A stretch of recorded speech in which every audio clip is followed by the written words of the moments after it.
Sosok AG, korban aniaya anggota DPRD Takalar, ternyata berprofesi pramugari dan pernah main sinetron.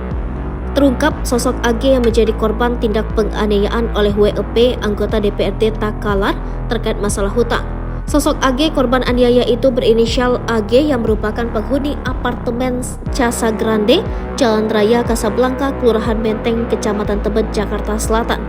Saat ditelusuri dari akun Instagram pribadinya @migar, wanita tersebut berprofesi sebagai pramugari sejak 2017 dan memutuskan resign pada tahun 2021 lalu. Setelah resign dari dunia penerbangan, ia memutuskan untuk mulai terjun pada dunia hiburan dan mulai menekuninya hingga sekarang ini. Sebelumnya, sosok AG ini pernah beradu akting pada sinetron Putri untuk Pangeran yang ditayangkan pada saluran TV RCTI tahun 2022 lalu. Dalam sinetron itu, ia terlibat adu akting dengan lawan mainnya yaitu Oding Siregar yang memerankan karakter Pak Regar. Tak hanya tampil pada sinetron tersebut, sosok AG juga pernah mengisi berbagai acara TV lainnya. Hal ini diketahui dari sorotan Instagram pribadi miliknya. Masa lalu anggota DPRD Takalar inisial WEP diungkit.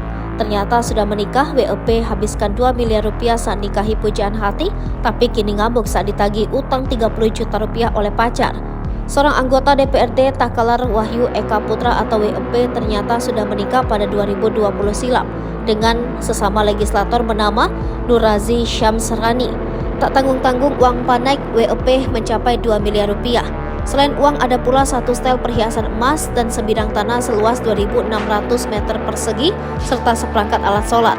Diketahui nama WEP saat ini sedang ramai diperbincangkan. Pasalnya politikus Partai Golkar tersebut menganiaya kekasihnya AG dipicu utang 30 juta rupiah.